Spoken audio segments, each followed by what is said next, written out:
Muy buenas, ¿qué tal? ¿Cómo estás? En esta clase te quiero explicar por qué llegados a cierto nivel la mayoría de jugadores de pádel se estancan y sobre todo qué habilidades tienes que mejorar, que aprender para ser un mejor jugador de pádel y sobre todo para continuar con ese crecimiento dentro de pista.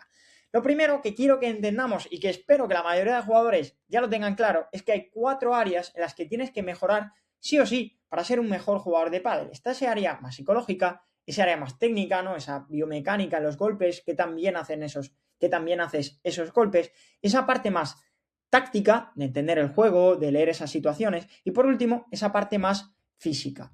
Dentro de estas 4 áreas vamos a encontrar, sin embargo, un montón de habilidades que hay que mejorar. Si nos vamos, por ejemplo, ¿no?, al área más técnica, vamos a encontrar la precisión de los tiros, la consistencia, la velocidad crucero, la fluidez, el efecto. Si nos vamos a la táctica, la lectura de juego, la toma de decisiones en función de los rivales, en función de nuestra pareja, ¿no?, y nosotros, el seguimiento de la estrategia, del plan y la parte más de la comunicación. Si nos vamos a la parte más física, pues vas a tener que ser un jugador pues potente, resistente, resiliente ante lesiones y por último, también un jugador rápido. Y si nos vamos a la parte mental, pues vamos a tener que desarrollar esa autoconfianza, esa atención, esa activación, esa motivación, esa gestión emocional y ese control del estrés. Como ves, hay un montón de habilidades y seguro que se me ha pasado alguna que otra que también tenemos que aprender a gestionar, a mejorarla, que tenemos que mejorar si queremos avanzar como jugadores de pádel. En el mejor de los casos, nosotros nos encontramos en la mayoría de jugadores con los que hablamos, que entran al programa, que hacen lo siguiente, y es que solo juegan partidos. Y el problema de esto es que, como ves aquí, vas a mejorar alguna que otra habilidad a nivel técnico, a nivel táctico, pero vas a dejar muchas sin mejorar.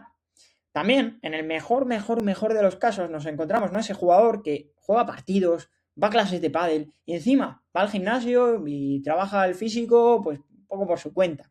En este caso, es verdad que el panorama es un poco diferente, ¿no? Mejoramos más habilidades, pero vamos a seguir encontrándonos ciertas habilidades que no se trabajan y otras habilidades que no están bien trabajadas o se trabajan mucho menos.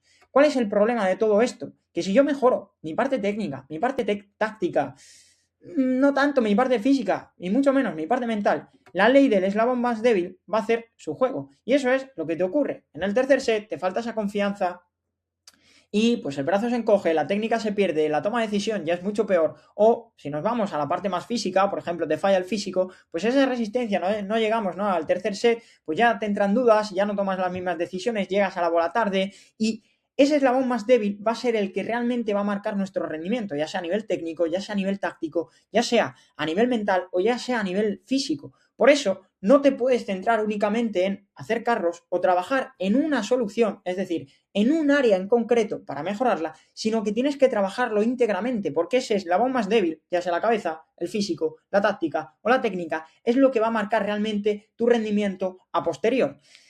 El resultado de esto, de trabajar en una área o en 2 áreas, pero no trabajarlas todas, es que te estanques.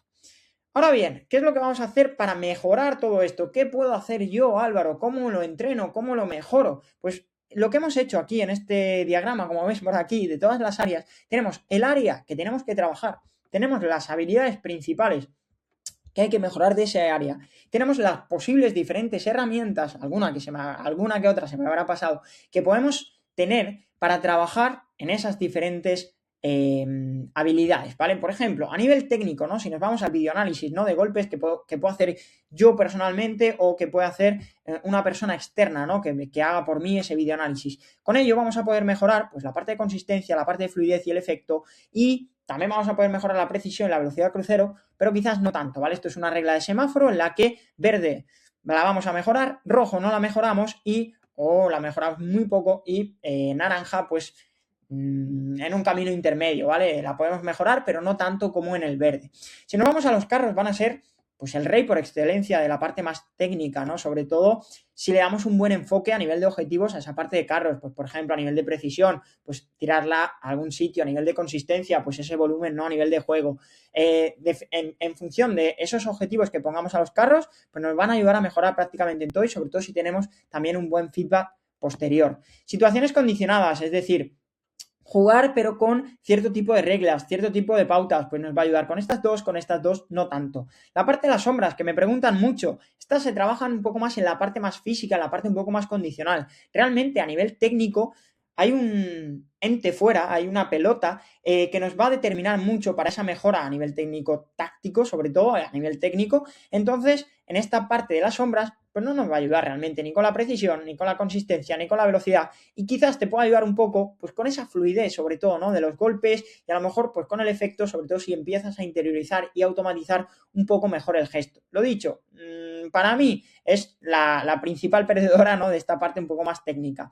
Y por último tenemos esa parte de pues ver esos vídeos de cómo se realiza algún golpe, esos vídeos un poco más biomecánicos, que dependiendo tanto del vídeo como del alumno, ¿no? Y lo que quiera aprovecharlos, pues vamos a poder mejorar en diferentes áreas, pero no va a ser realmente lo mejor. Si nos vamos a la parte más táctica, ¿qué herramientas tenemos? Pues tenemos ese videoanálisis a nivel táctico, el ver, ¿no? Cómo estamos realizando las diferentes acciones, que yo principalmente creo que nos va a ayudar tanto en la lectura de juego, en la que más, en la toma de decisiones y en la toma de decisiones, tanto del rival como de nosotros. En esa parte más de comunicación no, y en esa parte más del seguimiento del plan tampoco. Si nos vamos a los carros, quizás nos puedan ayudar, dependiendo un poco más del enfoque, en esa toma de decisiones propia. Esas situaciones condicionadas para mí van a ser el rey, ¿no? De esta parte más táctica, nos van a ayudar prácticamente a mejorar en todo. Esos partidos también nos van a ayudar prácticamente a mejorar en todo, dependiendo un poco también de cómo enfoquemos, ¿no? Esos partidos, y quizás lo que menos es ese seguimiento del plan, porque normalmente en un partido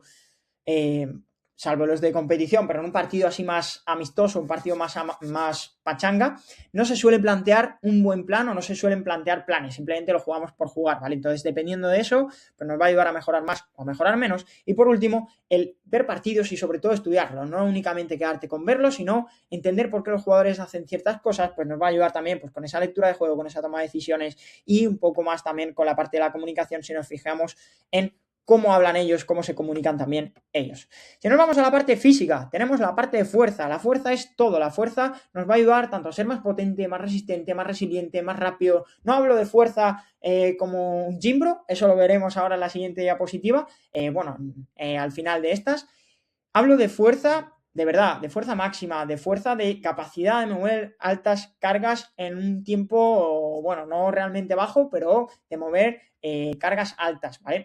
Esta fuerza, como digo, va a ser prácticamente la madre de todo y nos va a ayudar tanto en la potencia, como en la resistencia, como en la parte más de lesiones, como en la parte más rápida. Si solo puedes entrar uno de estos tipos de sesiones, ¿vale? Porque estos son los tipos de sesiones que yo personalmente, pues tenemos, ¿no? dentro del programa, en que podríamos realizar, ¿vale? Pues tenemos sesiones de fuerza, nos van a ayudar con estas 4. Sesiones de potencia, pues evidentemente la parte de potencia, en la parte de velocidad y no tanto en la parte de resistencia o en la parte de lesiones. Parte de resistencia, pues evidentemente, ¿no? Sesiones de resistencia nos van a ayudar a ser un jugador más resistente y no tanto en estas otras áreas, aunque también lo mejoramos un poco.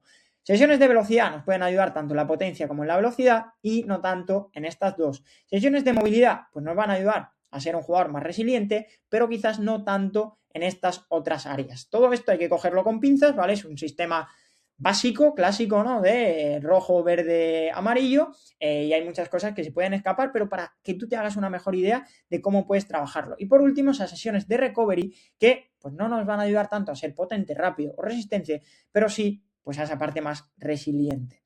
Esas rutinas de Jimbro, de improvisar, de ChatGPT, prácticamente no nos van a ayudar en nada, te diría. ¿Por qué? Porque normalmente estas metodologías, ¿no? que aplicamos no te ayudan a lo mejor a construir músculo, pero la forma, el método en el que se consigue no hace que ese músculo sea funcional y sobre todo no nos da pues esa parte de potencia. No tenemos pliometría, no tenemos velocidad, no nos hace ser más rápido. Resistencia, apenas se trabaja. Si eso, ahora con la moda, ¿no? del entrenamiento híbrido, a lo mejor se trabaja un poco más, pero se trabaja en rodajes largos. En el pádel tenemos sobre todo esa parte más de intervalos. Y lo que sí a lo mejor te puede ayudar un poco, sobre todo dependiendo del enfoque y de cómo lo hagas, es en esa parte más de resiliencia ante lesiones. En el resto, te digo yo que prácticamente no te va a ayudar en nada.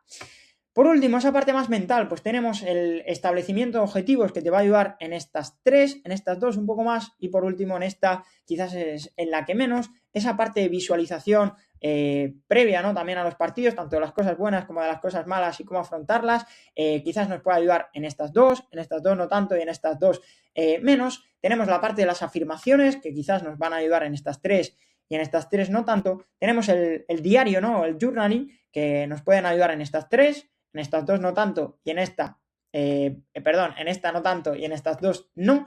Tenemos el rey de todas, ¿no? El trabajo íntegro, ¿no? Con un psicólogo, con un profesional, ¿no? En este caso, en este ámbito, sobre todo en la parte más o en la rama más del deporte, que nos va a permitir prácticamente mejorar en todo, sobre todo dependiendo del enfoque que le demos a las diferentes sesiones que hagamos con él. Tenemos la parte de meditación, de mindfulness, que nos puede ayudar pues, con la atención, con la gestión emocional y con el control del estrés. Y por último, esas rutinas mentales que vamos estableciendo que nos pueden ayudar pues, con la autoconfianza, con la atención y con la parte más del control del estrés. Espero que esta clase te haya ayudado y cualquier otra duda, cualquier otra cosa que necesites, me comentas.